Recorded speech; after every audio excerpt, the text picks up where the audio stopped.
and welcome to the 202 Show. I'm Ryan Saber. Today, we're going to be talking about Hartley Sawyer getting fired from Flash for some pretty terrible tweets. We're going to break down what we think are the best DC animated movies ever created. We're going to talk about what movies we're looking forward to that are actually coming out this year. And if we have time, we're going to talk about the brand new, newly announced Miles Morales Spider-Man game for the PS5. But first, let me introduce my co-host, Mr. Sean Corcoran. Sup? Mr. Andrew Greenblatt. Sup? And Mr. Matt Berentsen. How's it going? All right. So, I'm going to just be blunt about this. If you haven't noticed, we did take the last 2 weeks off of the show, realistically out of respect for what happened in this country over Memorial Day weekend in Minneapolis and what's been happening over the last 2 weeks. We wanted to, right now, or the last few weeks, didn't feel like an appropriate time to be talking about superheroes when there's so much going on in this country that needs to be at the forefront of our minds right now. Now, without going into all of our deep political and social opinions, I will say that all of us are very active on Twitter. So if you do want to see our full opinions, you can go to my Twitter. You go to all of our Twitters. Hartley Sawyer, who plays the elongated man on The Flash, he plays Ralph Dimney, was fired last week for some really, really, really, really, really terrible tweets that he should not have sent a bunch of years ago. I think off the top of my head, they range from 2012 to upwards of 2015. And guys, they were really, really bad. They were misogynistic, homophobic, racist. Yeah, it was pretty tough. And so the CW decided to let Hartley Sawyer go because of what's going on in this country and because racism is at the forefront of everything. It's unacceptable. And especially with people who have a platform, they really need to be using their platform for good. And the CW just collectively decided it was a bad look, not just for the show. It was obviously a bad look for the actor. And I know at some point we'll talk about how this did probably ruin his career for at least the time being, but it was a really bad look for the network in general. So CW made the executive decision, you know what, we're going to get rid of him and we'll recast. I did see a rumor today about an actor who is being rumored for the recast. When we go to break, I will look that up. But essentially, CW had to make the executive decision that not only are we going to stand with the right cause, we're not going to accept anybody who's standing for on the wrong side of the cause. And so Hartley Sawyer was fired. And partially, there is a tiny, tiny part of me that does feel almost a little bad because he's getting fired over something that he said multiple years ago before he even got the Flash job. But at the same time, what he said was so unacceptable, there was no way around it. It was such a bad look for the show. It was such a bad look for the network that they had to pull the trigger. Now, what I will say is that if there's any character who's that easy to replace in terms of getting rid of one actor and bringing in another actor, it is the elongated man. Now, if you don't know and haven't been watching the show, the elongated man essentially are just not familiar with the character at all. Let's say you're a Marvel guy, and there's a lot more popular character with those powers called Mr. Fantastic. Most people know Mr. Fantastic, the stretchy guy. The elongated man has the exact same powers. So because he has those same powers, he can change his appearance at will. And also at the end of last season, Ralph's eventual wife, because we know the comic book, Sue Dearborn, was framed for the murder of Joseph Carver. It was actually committed by Mirror Master, but that's a story for a separate day. And so Sue Dearborn has to go on the run. Ralph's going to go on the run with her, and chances are, in being deep undercover, he's going to have to change his appearance, and that's where we get a new actor. I don't want to say it works out perfectly, but it kind of works out.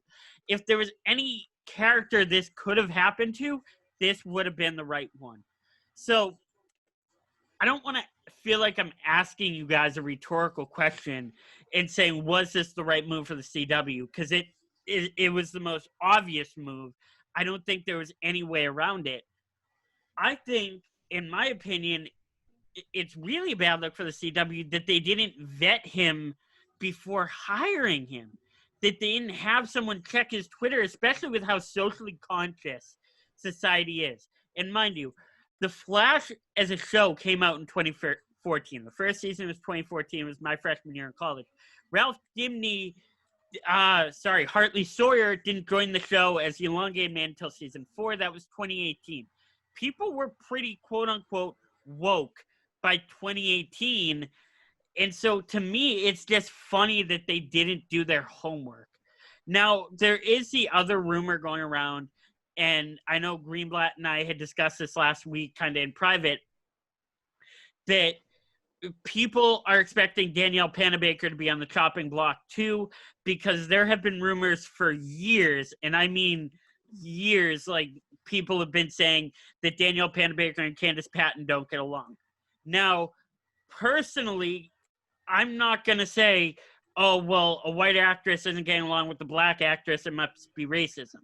You can just have two people who aren't getting along. But because Twitter is Twitter and takes things to the extreme, people are assuming Danielle Panabaker has been being racist to Candace Patton, which will eventually get her fired from The Flash. Once again, I don't know if I agree with that. I don't know all the facts. I do know that there has been alleged tension between them for years, but I don't want to just assume and say it was race related, so let's kick her out. You know what I mean?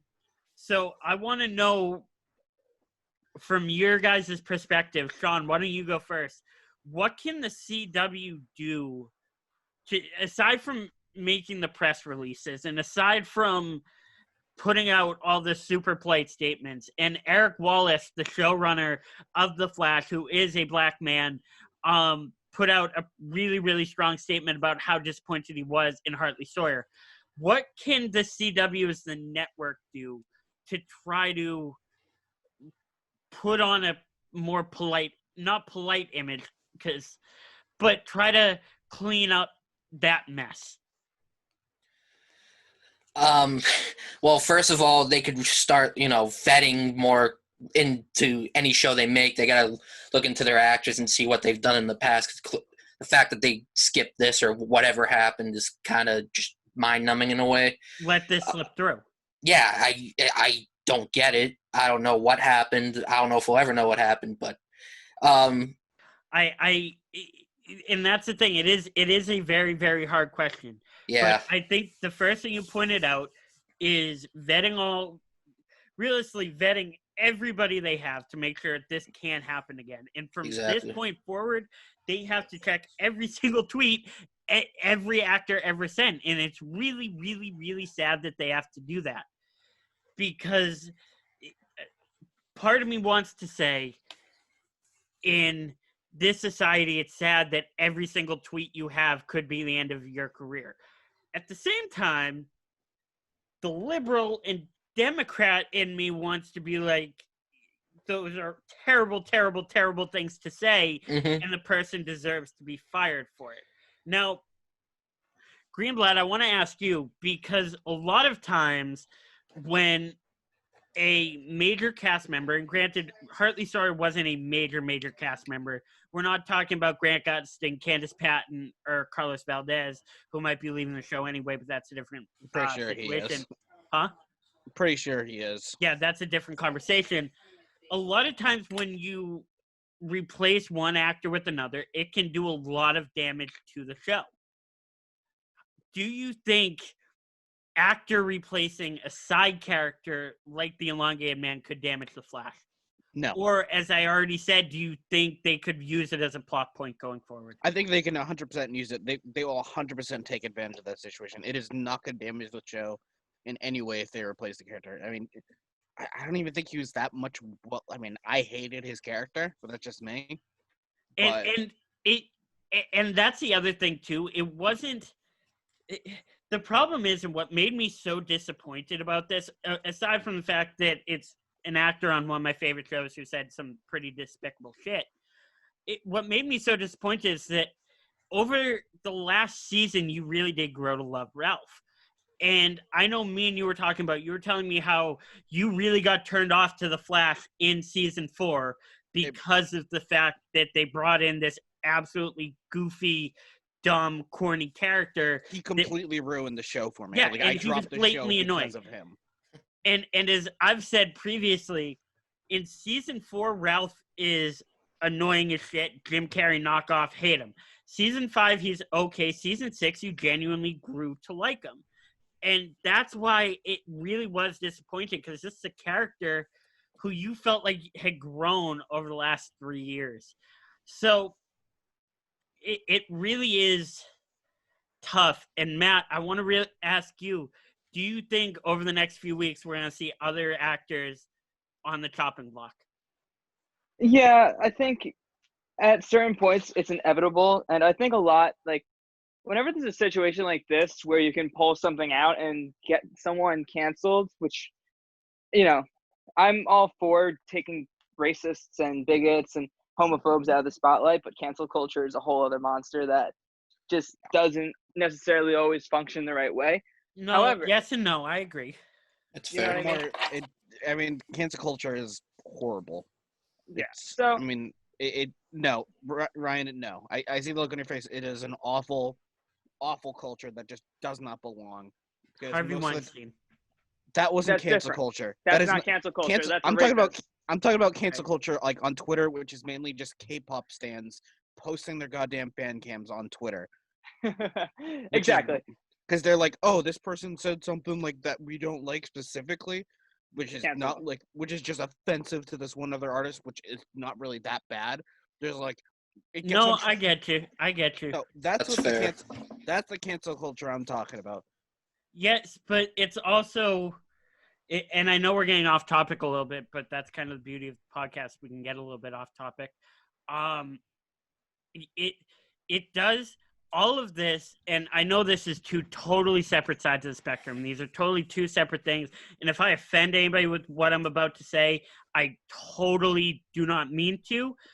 But what we're seeing right now in terms of all of these celebrities and athletes and actors being exposed as racists reminds me a tiny, tiny bit of the Me Too movement. And obviously they're two totally separate things, even though part of me wants to say that they really aren't. One's misogyny and being a sexual deviant and being a sexual predator, and that's horrible, and one's being a racist and disliking people because of their skin color. And I think cancel culture in that sense is okay in a way. Now, I know I said Harvey Weinstein, and that's 100% super illegal. He's in prison. But, like, I know Matt and I were talking about the other day. What was it? The other day I texted Matt. I've been listening to Of Mice and Men lately. I've been really into this. And then all of a sudden I found out Austin Carlisle is a serial rapist. Like, what other bands and what other acts are canceled that I need to know about? And that's the kind of canceled I mean. When you have somebody who does something that despicable, like obviously being a serial rapist is a totally another level. That's a whole nother ball game. That's Harvey Weinstein level. We get that. But it's like Drew Brees. Is Drew Brees' entire career canceled over 3 words or 3 sentences? That's kind of the discussion I think we need to have about cancel culture. Because, like I said, there are times where it's totally, totally appropriate in that sense, but at the same time, you say 3 dumb sentences, and please, please, please, please, please do not think I'm defending what Drew Brees said. What Drew Brees said was dumb, stupid, ignorant, and he had absolutely no freaking idea what he was talking about and answered the wrong question the wrong way. So I'm not trying to say, guys, it's Drew Brees. He said something stupid. Let it go. He's one of the best ever. I'm not trying to say that at all. His apology was not great. It like And his, I'm the not picture he disagreeing. used was like, I saw someone tweet about like it's like the third image when you type up like Unity on like Google Images. It's like the third image that pops up. And Well, it's I'm 'cause it's not the best arguing that image. either. I do think his apology was very weak. I don't think You can't he's really fully made defend up yourself for it. from that. But what I will say is that what I've read at least is that Drew is trying to make amends for it. Now the question is he trying to make amends for it because the world's trying to kill him right now? Or is he trying to make amends for it because he's genuinely a good person? I like to think the second one. I've heard, aside from this past week, or these past 2 weeks, I've heard nothing but good things from Drew Brees ever, or about Drew Brees ever. But I also think what's going to go in Drew Brees' favor is that he shares a locker room with Malcolm Jenkins and Cam Jordan, who are going to metaphorically kick his ass. Or physically kick his ass. Who knows? Getting back on topic in terms of Hartley Sawyer's career kind of being canceled and moving forward with The Flash, I think one way or another we are going to see more actors, actresses, celebrities, musicians, athletes like Jake Fromm who sent that dumbass text message, fucking moron. They're gonna be going through the ringer. Yeah, Jake Fromm shouldn't be considered an elite white person ever. He went in the 5th round. But yeah. And the really scary thing is, if you go on my Twitter, I was so trying to get the Patriots to draft him. That was a really bad take, and that became a bad take in like 2 weeks. That went cold after 2 weeks. But well, it's not like you knew though. I keep telling you should 100% follow like the frozen takes, like bad frozen takes on that's Twitter. What I'm saying. That Ice one's a cold good one. takes, yeah. Yeah, that's great. It's a great Twitter account. But like I said, I think you are going to see more celebrities get thrown into the fire. I think you are going to see more people lose their jobs and get canceled, quote unquote. But at the same time, I think you are going to see a lot of people get canceled for good reason. Like the lead singer at Trapped. I don't know what the hell he's on, but I've been I didn't even look up like what is the lead singer of Trapped doing today in 2020. This shit just pops up on my timeline, and it's the scariest shit I've ever seen. Moving forward, so I do want to talk about the DC animated universe a little bit. Oh, one more thing I want to talk about. Sorry. While we're on the CW, there have been casting rumors for replacing Batwoman. They're not going to recast Kate Kane. Kate Kane is going to go, quote unquote, missing.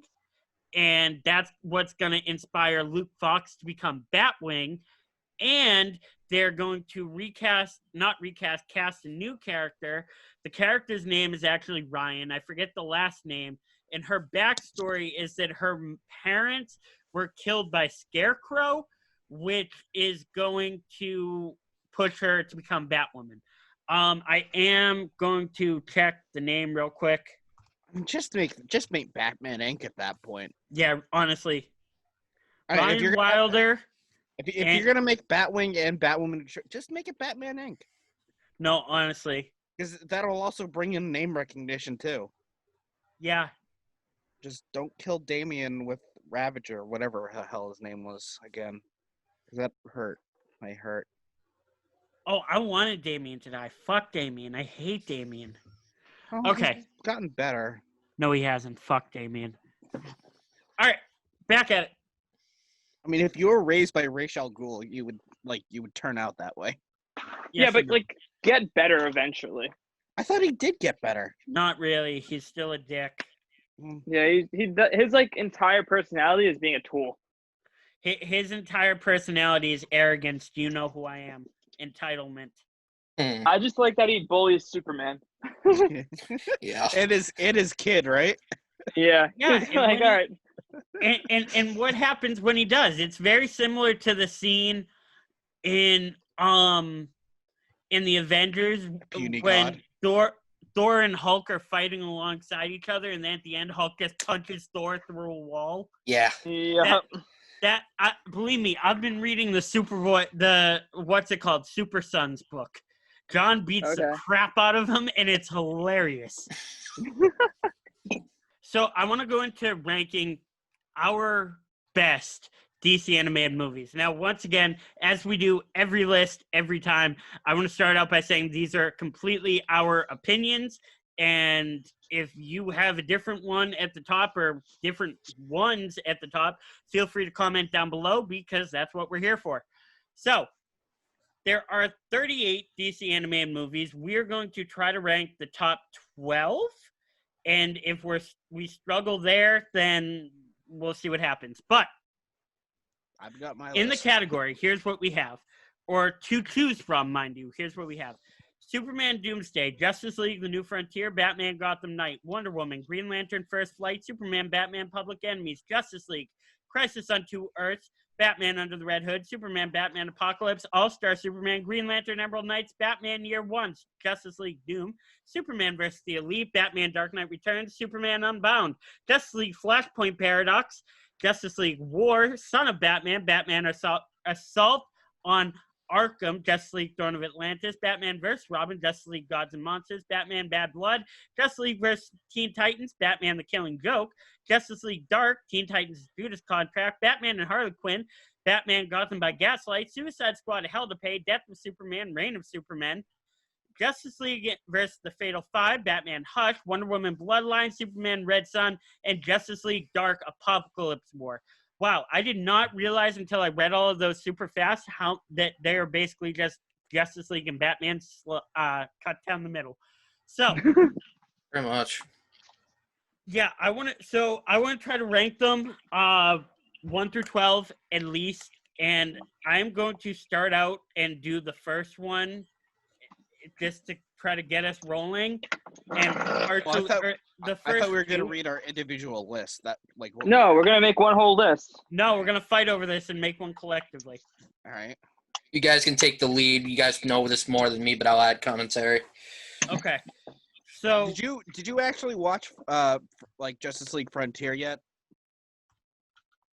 yes, I have. What'd you think? I was good. I liked it. I don't know if it was in my top, but we'll see. It was very. Okay. I loved it. So, at least personal opinion. I'm gonna start out and say that my personal two top DC animated movies. I am a little bit biased because these are my literally my two favorite comic book storylines ever. And the first one is the Flashpoint Paradox. Now, the movie is Justice League Flashpoint Paradox. The comic book itself is just Flashpoint Paradox. And essentially, you've probably heard this story a million times. It's a story of Barry Allen going back in time to stop his mother from being murdered by the Reverse Flash, and he essentially just destroys the timeline and destroys the Earth. He literally, the story ends with the Earth that he creates being destroyed and him running back in time, allowing his mother to be killed, and then going back to the regular world, but with significant changes. This movie, first of all, of the DC animated movies, it is definitely the most Flash-centric, which for me is a very big tipping point, but also the movie itself and the story itself really pushes on the theme of consequences and that everything happens for a reason. And it's based on the premise of a snowball effect that Barry changes this one thing back in time and it ruins everything for the rest of his life. And it ends up destroying the world. Aquaman and Wonder Woman end up sleeping together, but then Wonder Woman kills his wife, and they go to basically World War III, Atlantis versus the Amazons. This is easily my number one pick, but I do want to ask your guys' opinion if you're cool with this being number one. Because aside from it being my personal favorite, I do think it was incredibly well done. I think the voice acting was absolutely amazing. And I think the other big part of it is the Thomas Wayne Batman. And to me, that's actually one of my personal favorite characters, even though he's an absolute asshole in the comic books right now. But actually, I think he's dead. I don't remember. He killed Alfred and then just left. He did kill Alfred. I don't remember if Bruce killed him, though. Bruce wouldn't have killed him. No. Anyway, so I'm comfortable putting Flashpoint number 1. Are you guys comfortable putting Flashpoint number 1? I have Flashpoint on my list at number 3. So, for me personally, there's one storyline that I would put at number 1. However, when we get to talking about it, the movie itself messes with the story a lot to the point where it's unenjoyable. So I would agree that Flashpoint is number 1. Yeah. Is yours Hush, Matt? Nope. All right. We'll get there. All right, number 2, I'm going to nominate Under the Red Hood if there are any disagreements. I know Greenblatt. I know what Greenblatt's thinking, and I'm comfortable putting it at number 3, and I'll let you explain that one. But I would like to put Red Hood number 2. I'm fine with that. I mean, I had Red Hood as number 1 for my list. Okay. So I'm cool. I'm fine as long as it's like top 2. Me too. Red Hood for a very long time was the best. In my personal opinion, Red Hood is the best animated superhero movie I've ever seen up until Flashpoint. And there are even days where I'll swap 1 and 2. It's awesome. First of all, Jensen Ackles as Jason Todd is absolutely amazing. Bruce Greenwood plays a great Batman. John DiMaggio plays a great Joker. And essentially, if you're unfamiliar with that story, Under the Red Hood is the story of Jason Todd, who was originally the second Robin, got the shit beaten out of him by the Joker in 1986, was actually killed by the Joker with a crowbar and then blown to pieces, even though not really blown to pieces. He just had a building collapse on him. I don't know. But anyway, and then in 2005, I'm totally blanking on who wrote it, but DC decided to bring Jason Todd back to life as essentially DC's version of the Punisher, which is the Red Hood. And he essentially has all of his Robin training still, but he uses guns and wants to take over the gang world of Gotham so he can control it and people aren't getting killed like they are. Judd Winnick. He wrote it?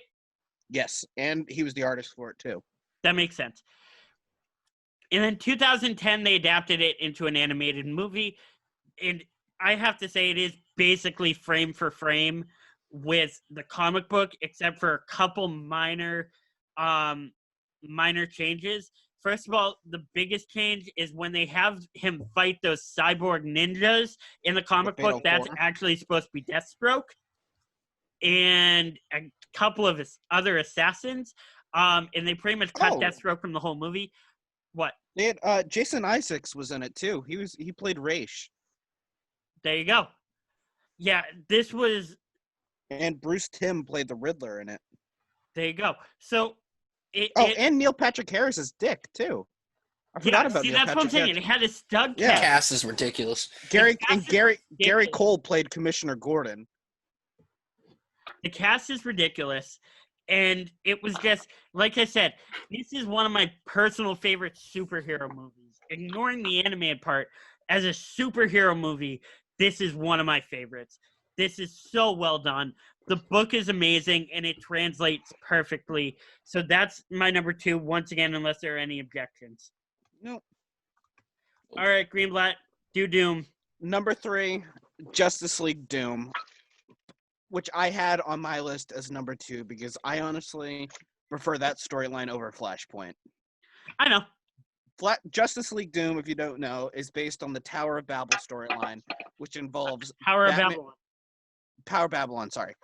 Yep. Babel's another thing. Yeah, Tower Babylon story, which involves Batman has come up with over the years plans to essentially every single superhero's weakness and like how to kill them. Not how to kill them. His was how to like just calm them down. Yeah, Batman being incapacitate. Yes, yeah. Batman being Batman put together.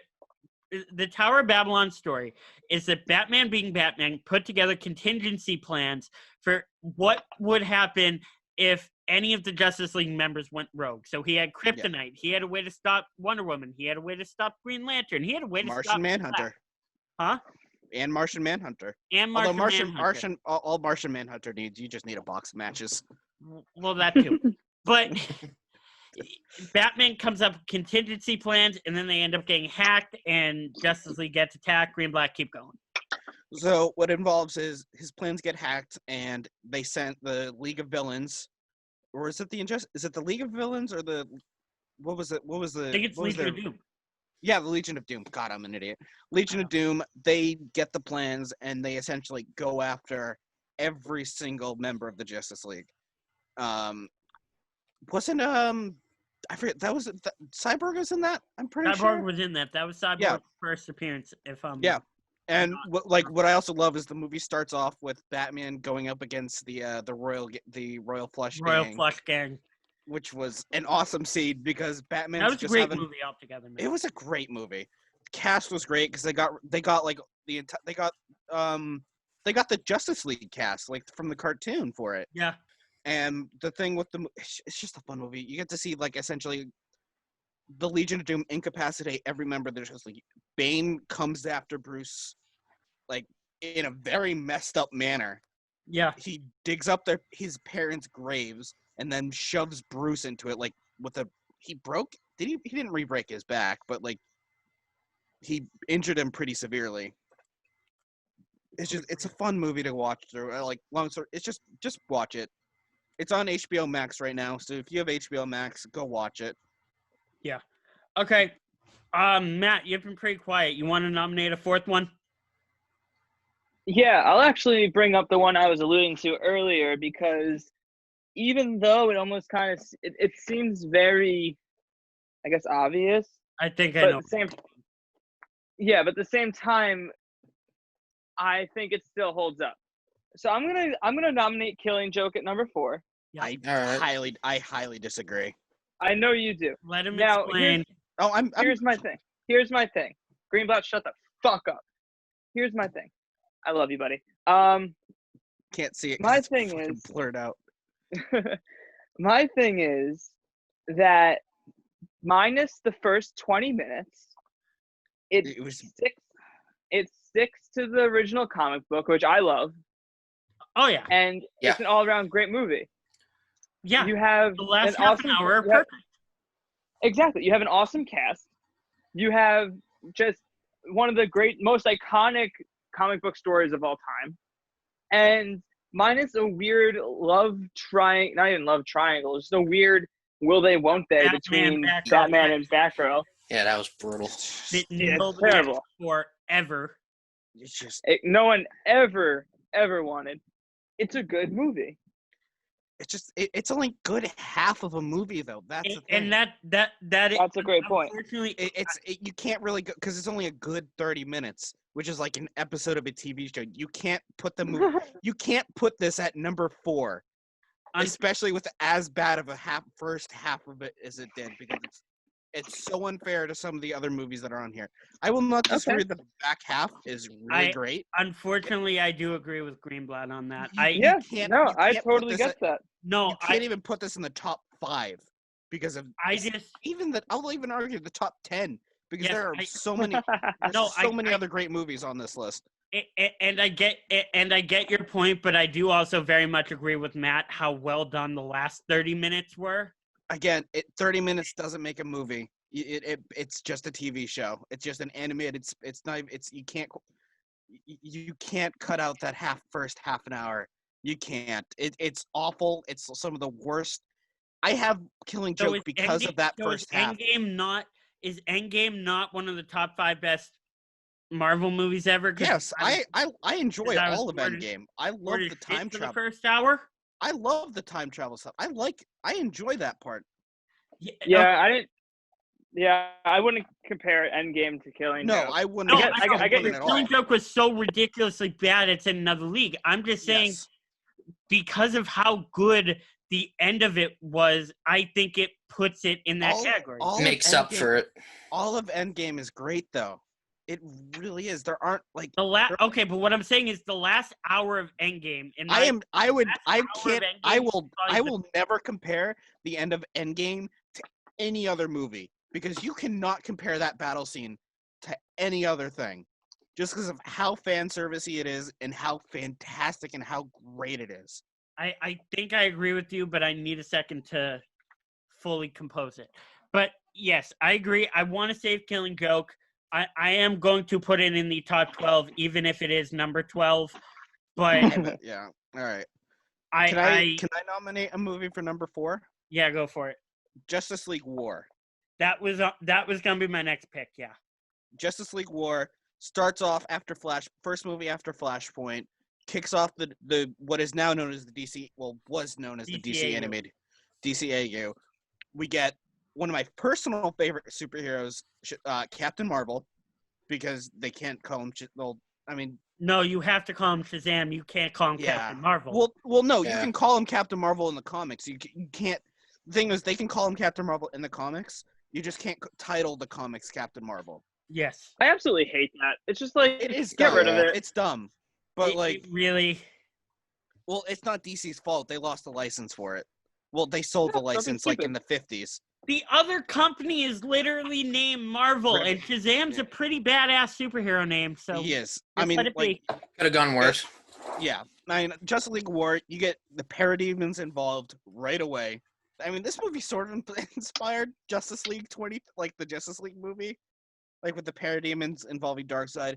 Not to mention, like, you actually get to, compared to the actual Justice League movie, you actually get to see them fight Darkseid. No, I know. Which is awesome. You Yeah. get to see, essentially, like, Darkseid get them, not demolished, but it's just a fun movie. It's a great. It kicked It's off. very the well DCAU. done. It's very well based off the Justice League War storyline. Yes. It's a very good movie, and I have no problem putting it at number 4. Number 5. This is a tough one because I do have a handful I could put here. I'm going to say the first Son of Batman movie.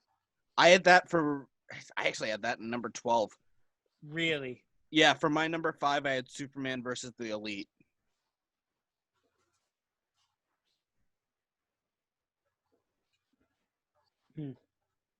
Okay. Just because it's just pure Superman.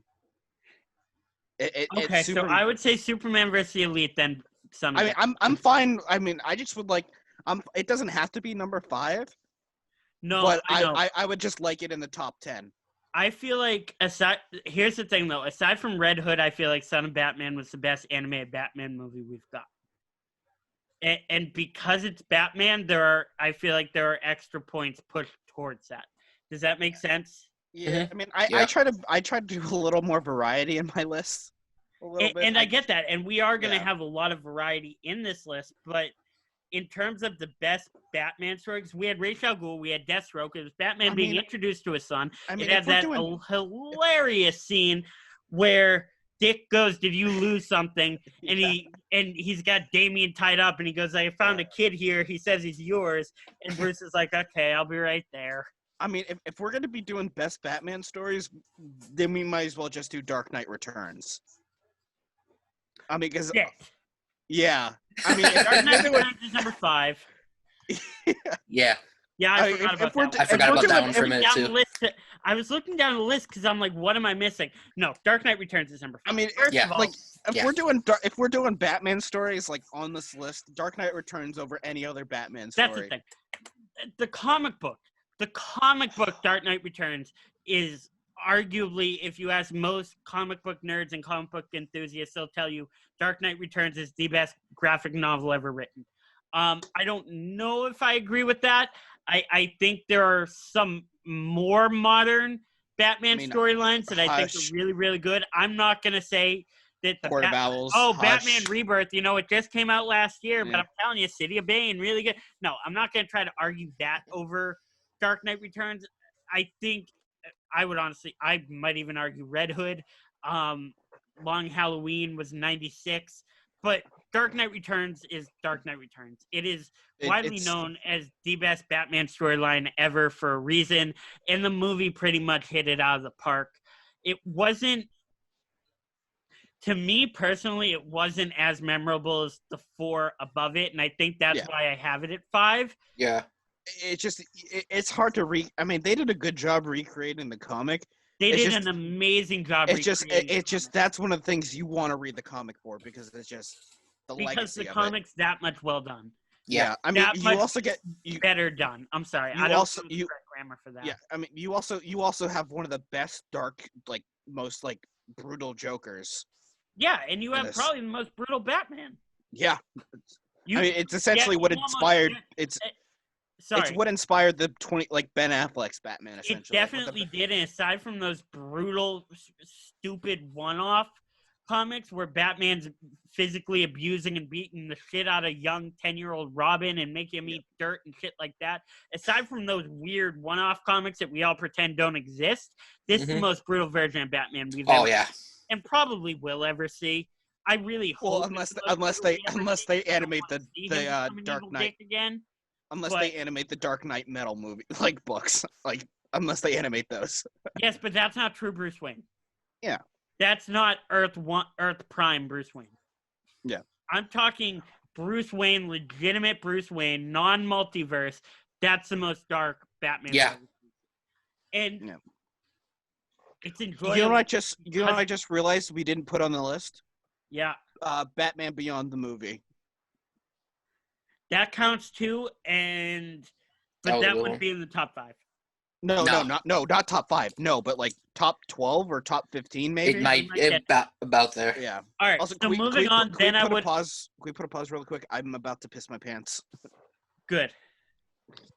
Okay, so while Greenblatt's peeing, I will go in. Like I said, number 6, I'm very comfortable putting Son of Batman. Like I said, I loved this movie. You get Deathstroke, you get Ra's al Ghul, you get Nightwing, you get Batman, you get Damian Wayne Robin.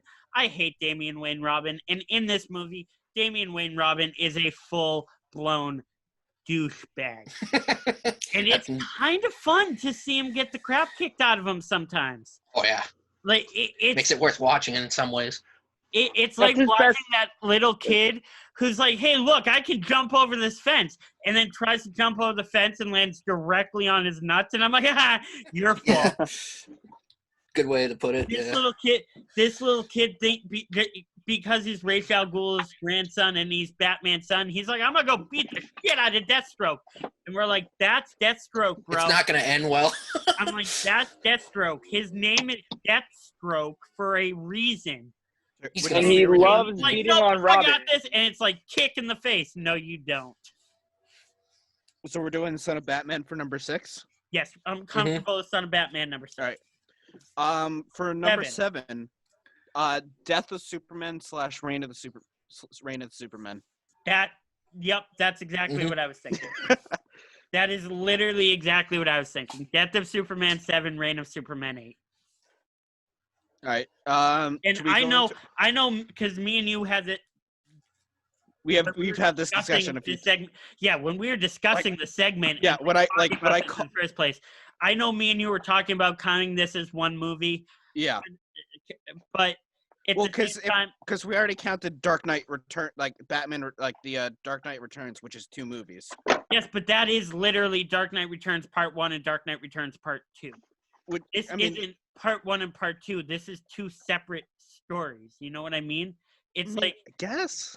Yeah, but as I compared it to you the other day, it's saying, oh, well, we'll just rank Avengers 3 and 4 the same thing. Infinity War and Endgame are the same movie because it's one long thing. And it's not 2 separate stories that just happen to go, what's it called, chronologically with each other. One picks up the second the other one ends. You know what I mean? Yeah, I guess. But like, for this instance, like, because it's a 36 movie list, it's best to just lump them together. In the interest of saving space and putting more movies on the list. Yes, that's the only reason. That's the only reason why. Okay, that's fine. Yeah, that I agree with. But just in the interest of saving, because we're doing a short list out of 36 movies. Okay, that's fine. That's the only reason why. So for number 8, hang on. Well, we got to go into we got to talk. Yeah, we got to talk about these.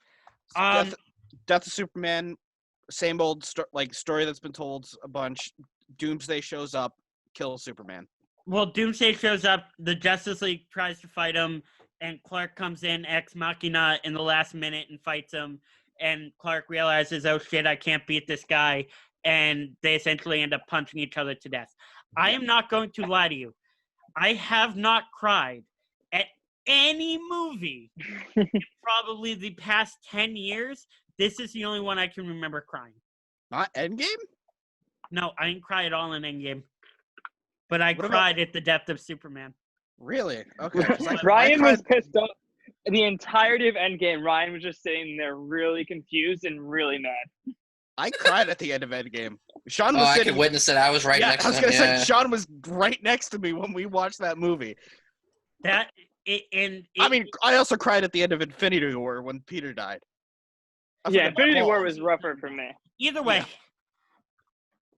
Yeah, Death of Superman, absolute home run. And then Reign of the Superman follow-up is Superman coming back to life. You have the Eradicator, and you have... Superman Steel. Yeah, Superman Steel. And Superman Superboy, the basically has clone. to take up the mantle as, hey, guys, I'm in charge now. I'm back. Like, let's get this all straightened out. Yeah, great film. Number 8. I had a tie between Justice League versus Teen Titans and Crisis on Two Earths. Ooh. Crisis on Two Earths is an absolutely awesome movie. Crisis on Two Earths. All right, number 8. Yeah. Yeah. Crisis on Two Earths. Yeah. Movie starts off in another universe, with essentially where the roles are reversed, where you get the Legion of Doom, who's essentially the Justice League. No, it's not. It's the Crime Syndicate of America. Yeah. Well, no. I'm saying what it is, like the Legion of Doom in our version, like in the regular version, which is like Lex Luthor, Joker. Oh yeah. My bad. With like they're trying to attempt to destroy. I forget what it was they were trying to destroy. It's been a couple of years since I've watched it, but they're trying to destroy like a base or something, or involving the Crime Syndicate, which is Superwoman, Owlman.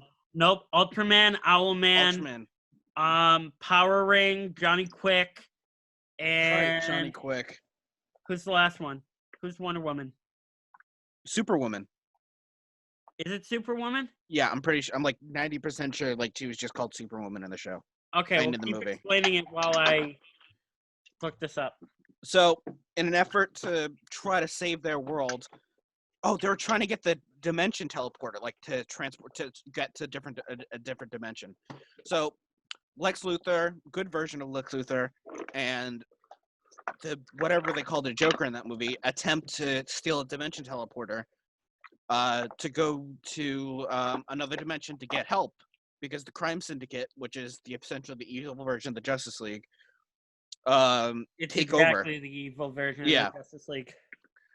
And so they teleport to Lex Luthor. He comes all a Terminator style, naked, into the Justice League universe, the canon universe at the time, to recruit help. He gets arrested because he's naked and Lex Luthor in the middle of the street.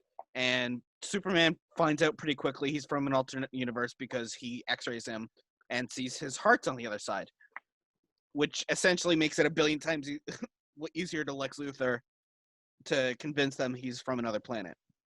From another universe. And long story short, you essentially have the Crime Syndicate and the Justice League going at each other, and it's really Deathstroke is president. Yeah, it's really, really fun to watch because you're watching two opposites clash. I do want to wrap this up a little bit because we are taking a very, very long let's time. just do lightning round. No, yeah, and let's just leave it at 10. All right, number So we have 2 more. number 9. I would like to argue First Flight, the Green Lantern origin solo movie. Okay. Just to also for the sake of diversity for the list. I mean, it's Hal Jordan's origin story. What should have been done for the actual like Ryan Reynolds movie, which we don't talk about for obvious reasons. First Flight, like it's just Hal Jordan being Hal Jordan. It's like his origin. It's great. You can't really there isn't much to complain about. Sinestro, like you get evil Sinestro towards it. It's just a fun movie. I mean, if you like Green Lantern. I mean, I'll Green Lantern. Also, watch Emerald Knights, which is like an anthology type movie talking about like history of the Green Lanterns. Okay, last one. And I'm gonna put asterisk. Killing Joke. Killing Joke could have been on the list. but because of the last I 30 had minutes, Superman. I had Superman, Batman, Apocalypse. I'm gonna go with Judas Contract. Oh yeah, no, I agree with that. Mhm. Yeah, I really like the. I'd much rather have that at number 10 than Killing Joke. No, I know. I really like the animated adaptation of Teen Titans: The Judas Contract. It's another one of my personal favorite comic book storylines ever. It has to do with Deathstroke taking on a contract after his son is killed by the Teen Titans. Not killed by the Teen Titans. Deathstroke's son is killed in a fight with the Teen Titans, and Deathstroke takes it upon himself that he's going to wipe out the Teen Titans from the face of the earth. I And- love the Titans show. Well done. What? I love the Titans show. Yes, Titans season 2. He puts Tara in Titans basically as a spy, as a mole, and she dies at the end. Which super sad. also She has one of the realized that most she was wrong. What? also contains one of the most uncomfortable scenes in all of the DC movies. Yeah, it's pretty bad. It's really unnerving, Yeah. but it happens in the comics, and they had to stick with the comics. Yeah, let's let that be for now. Yeah. So, wrapping that up. Number 1, Justice League Flashpoint Paradox. Number 2, Batman Under the Red Hood. Number 3, Justice League Doom. Number 4, Justice League War. Number 5, Dark Knight Returns. Number 6, Son of Batman. Number 7, Death of Superman / Reign of the Superman. Number 8, Crisis on 2 Earths. Number 9, Green Lantern First Flight. And number 10, Teen Titans: The Judas Contract. We are going to take a quick break so that I can get some water and we can figure out how the hell we're going to handle the next segment. And we'll be right back. You're watching the 202 Show. Thanks for sticking with us. Welcome back to the 202 Show. I'm your host, Ryan Saber. Thank you so much for sticking with us.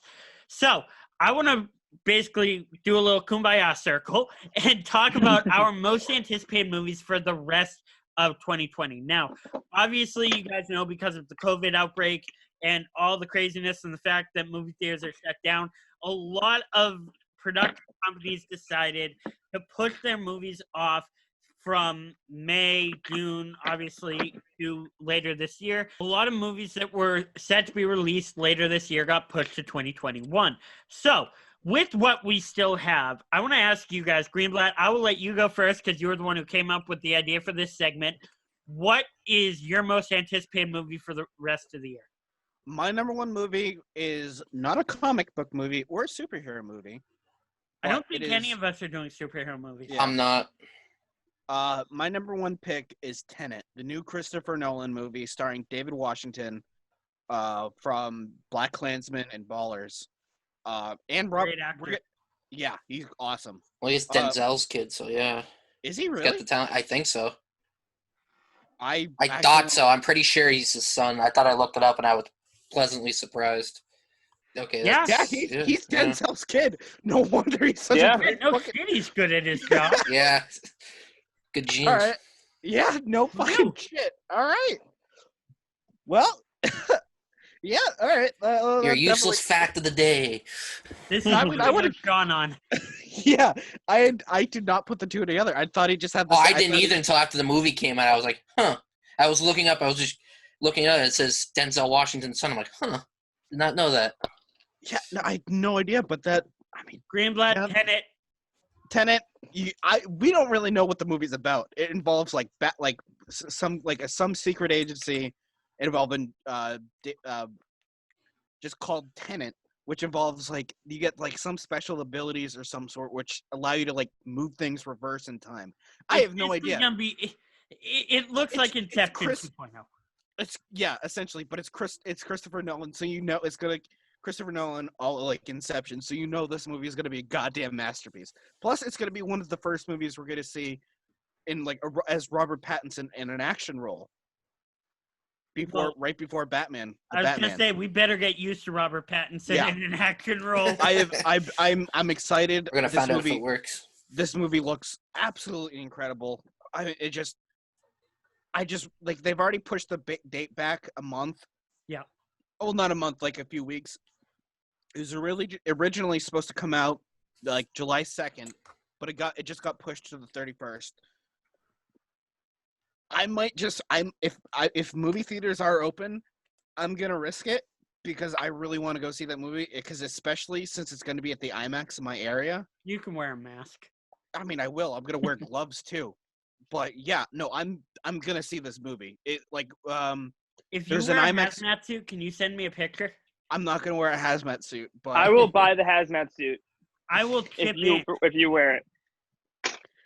I hope movie theaters are open then, They will in a be. very limited capacity. Oh, they will be. I mean, They I will. don't know. I don't know if my city will, because I don't know. I mean, Sean, what about especially- you? Most anticipated movie of 2020? Mine was going to be the new James Bond movie, No Time to Die. Yeah. It was supposed to come out in April, but then this whole COVID thing came out. I think it's coming out in November now. Yeah, it was Um, November 2nd. Yeah, it's supposed to be. It was supposed to come out on my birthday. I Oh, was that's so rough. excited. I was so excited for that movie. I was gonna before Rona broke out, I was gonna spend my birthday gonna go see that movie. Yeah, it looks good. Yeah. I think it's gonna be Craig's Daniel last Craig- Bond. Yeah, Yes. It is. it's supposed to be, and then the cast, they got Rami Malek to come in. He's the bad guy. Christoph Waltz. Yeah, Christoph Waltz is coming back. The cast looks great. As Blofeld. Yep, and I hope it. I'm very interested to see how this turns out And to they've end been on a Craig's pretty era. hot streak. Say that again. Who? They've been on a pretty hot streak with the James Bond movies. No. Quantum of Solace was Quantum the- Solace was awful. Everything after that's been good. Everything Though. after that, I mean, there's only been Casino two movies. Royale, then there's Quantum of Solace, which was a downer, and then it got brought back up. Skyfall. Skyfall is one of the greatest James Bond movies of all time, and I will Yeah, argue Skyfall that. is a masterpiece. It is Yeah. a goddamn masterpiece. It's one of my favorite movies. It's so goddamn good. And then what was the last one? Spectre. Yeah, Spectre. Spectre was not. I as, liked it. It was good. I mean, yeah. It wasn't as good as Skyfall, but I liked it. No. I mean, you can't Good, not compare. great. I mean, you can't. Yeah, the okay. only thing you can really compare with Skyfall is Man with the Golden Gun. Man, I feel like we should do an episode where we rank all the James Bond movies. That would be a good fun. one. Yeah. All the That would be Brosnan ones are fun. going to be at the bottom, though. No. Really? What was? Not all of them. Bunch of them. GoldenEye. That GoldenEye's gotta be. was good, but the rest. What was the second one? Which one for who? The best James Bond movie was the second one. Yeah, Skyfall. No. Yeah, no, Skyfall. From was, Russia with Love. From Yeah. Russia with Love. Thank you. I mean, hell, even the Timothy Dalton ones were good. I enjoyed the Timothy Dalton ones. They I think were there's only dark. one, wasn't No, it? there were two. Oh, he was on a couple. Yeah, you're right. You're right. There was I like the only Goldfinger. one- Only one. George Lazenby with Honor Majesty Secret Service. Yes, No. thank you. Yeah. I own the entire James Bond Blu-ray collection. I've seen them all Nice. multiple times. I love those movies. Can't go Yeah, wrong. I would definitely argue From Russia with Love, but that's a different fight. Continue. Yeah, we're definitely gonna have that conversation. Oh yeah, that's our next episode. I will write that down. That's our next episode. Continue. That's really all I had to say. I think we Okay. kind of went off. It Yeah. was good conversation, though. I mean, it's gonna I'm be very essentially excited, yeah. I think it's gonna be essentially Daniel Craig's swan song for. And the then- Oh, character. it's definitely gonna See be what they do great. next after that. It's going to be interesting. I heard Idris Elba. I'd Nope, love that. I would love Really. that too, but he's denied. He said that he's not interested in the role, which is I That hope sucks. I hope is a lie. Oh, that'd Because be if awesome. we had an Idris Elba James Bond movie, that would be absolutely incredible. Then you'll have a guy from The Office He's who like- became James Bond. Who would have Yes. thought? And it's not Michael Scarn. And it's not Michael Scott. Did you say Michael Scarn? Yeah. Scott. Yeah. He knows what he said. No, I Oh, know. Okay. I said what Yeah. I said. Yeah. All right. So just wanted to make sure. Have you guys finished Space Force yet? No. I watched I it. can't It was. get It had. through it. Honestly, I thought it had its moments, but it's okay. I couldn't get through it. I couldn't I get felt- past the They second. canceled it already, didn't they? Did they? I don't think they have. I have no I idea. don't think they canceled it, but they haven't renewed it, and Netflix Yeah. is usually really quick to renew Quick to their jump on the gun. shows. And jump. The Yeah, it's just like button. I'm just so surprised the show failed. I mean, you had Greg Daniels, and it wasn't that funny. Had its moments, but Oh, it yeah. just hasn't been renewed yet. No, it hasn't been canceled. It wasn't funny. I laughed my ass off at times. Oh, there were I definitely just- moments. I thought there were moments, there but overall, are definitely moments. I couldn't get through it. I was just too bored. Okay. The only Yeah. time I genuinely laughed, was when they were talking to the monkey in space. yeah. When they were trying to get him to reconnect the satellite. See, Besides I that- loved Fuck Tony.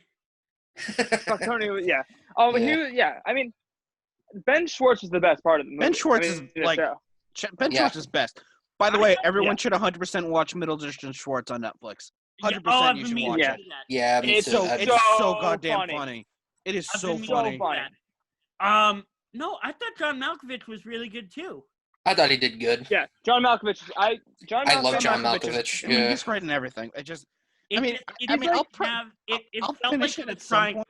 It felt like it was trying really hard to be The Office. Yeah, that's kind wasn't. of what I got from it too, or something like that. Did you guys watch Upload yet on Amazon? No, I need to get to that too. Yeah, It's I really I good. wanna watch that. It's great. I watched it in one sitting. It was fantastic. Yeah, I really like. Thankfully, that got renewed for season 2 already. That got renewed real quick. Back on topic, Matt. Most anticipated movie this year. Okay, so up until yesterday, it was King of Staten Island. Ooh. And I watched it, and it's fantastic, and that's a completely good. other conversation. All right. I'm gonna But- get on that. I Me might too. do that I'm good within the next 48 hours. It is one of. All I'm saying is, if we had like a normal year where movies were coming out and like everything was going the way it's supposed to, no doubt in my mind, it would do some real sweeping at the Oscars.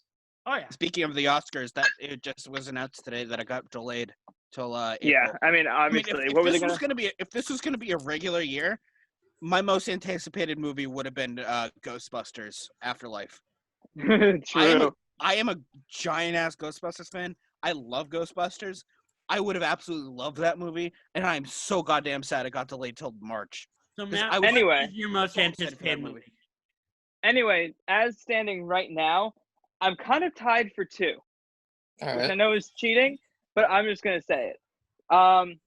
One, the easy answer for sure is The Kingsman. Yeah. Oh yeah, I I'm was almost gonna so- say that. Yeah, that I was am on like my so number 3. stoked because the Kingsman movies are one of my favorite movies. Like, I love them. Oh, they're great. badass. They're Yeah, they're incredible. so good.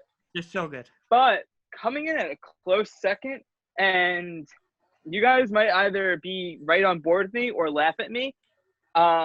Free Guy Yeah, I knew you were gonna say Mhm. Free Guy. Yeah, I'm excited. with for Ryan that. Reynolds. I can't wait for that movie. Yeah. Don't forget about the Snake Eyes movie that's coming out this year, guys. I forgot I'm that good. was happening. Everybody Yeah, did. everyone did. Everybody did. Forget a goddamn. You also want to know why not the good sign for it? It's called Snake Eyes: A G.I. Joe Origin Story, Stupid. which is essentially just burying them, which is like dooming it to fail. Yeah, I you should not have done that. I genuinely did not. We're also getting a Tom Clancy movie starring Michael B. Jordan. That ought to be I like that. interesting. It's called Without Remorse. That'll be good. Yeah, That does it's sound good. essentially I didn't know this. The character like Michael B. Jordan's playing, he's essentially right there. Like he's Tom Clancy's second most used character, right under Jack Ryan. He's like a more Really? brutal. He's a more brutal version of Jack Ryan. Interesting. Cool. So it's a dark story. Like his girlfriend gets like killed and like gang raped by gang leaders, and he essentially like it takes place like right after Vietnam. I am cutting this out of the show. Yeah, yeah. No, it's actually it's a your standard revenge movie involving the CIA. Dope. All right. My Sick. most anticipated movie this year has to be Top Gun Maverick. Yep. This is something I've been waiting for absolutely freaking ever. My Top Gun is my literal favorite movie ever. And that's including superhero movies. That's including all the Batman you can think of. My singular favorite film ever is Top Gun. So the fact that we're getting a sequel, even though I know the sequel is not going to be that good, especially in comparison, there's going to be a lot of stuff that's forced. They're not bringing Kelly McGinnis back because Kelly McGinnis, I'm sure, is a lovely, lovely woman and a great human being, but she did not age well. So they replaced her with Jennifer Connelly. Yeah, that's definitely an upgrade. That's an upgrade. I think it's Jennifer Connelly. I'm checking right now. I think that's right.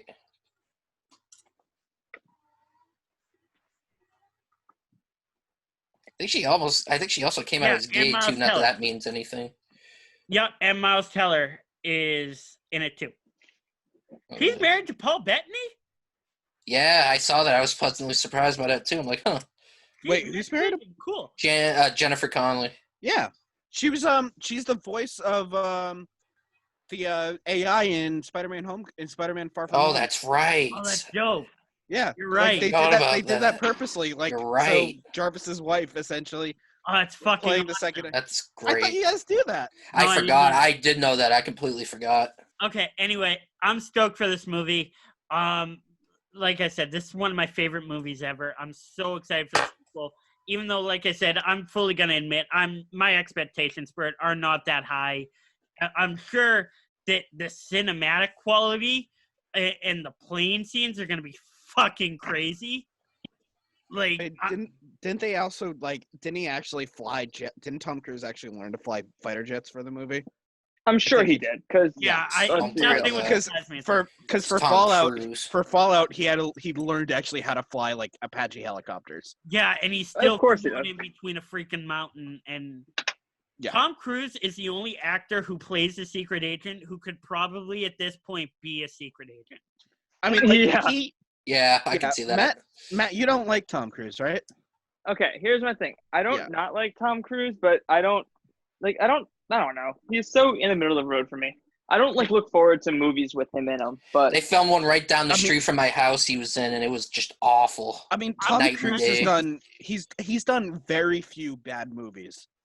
One of them he isn't- filmed right down the street from my house, so I beg to differ. which movie was that? Night and Day with Cameron Diaz. Was that movie bad? That was a great movie. What? I've only heard positive things about that movie. Oh, I have I'm not. thinking, no. I'm thinking Night and Day was one with with him and Cameron Diaz. Katherine Heigl and Ashton Kutcher. That's not the one. It's basically the same thing. Was that Ashton Kutcher and that was Killers, right? Involving Tom Selleck? Yes, Yeah, Yeah. I love that movie. It's a great that was the one I got confused. I love that movie. Here's the thing. I wouldn't out. First of all, Tom Cruise said something in 2005 that would have got him canceled today. Yeah, And might come back. I will leave that there. But he apologized multiple times, so I am not going to be a dick and hold that against him.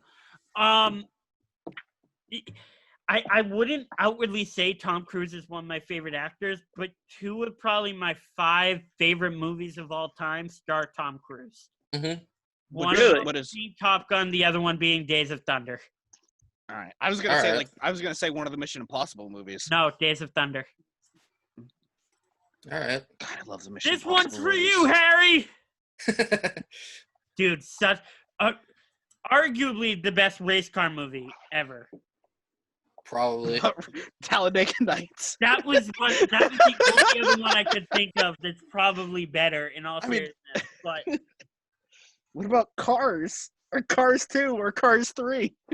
okay, Cars 2 we don't talk about, but the other two are masterpieces. Yeah. Well, I mean- wouldn't say Cars 3 was a masterpiece. I It's enjoy better than Cars 2. That's all I know. Yeah, most Yeah. movies are better than Cars 2. Cars Who 2 is wanted- watchable, and Who that's the about fuck it. wants to see by the way. who wants to see a spy movie starring Larry the They Cable literally Guy? killed cars in that movie.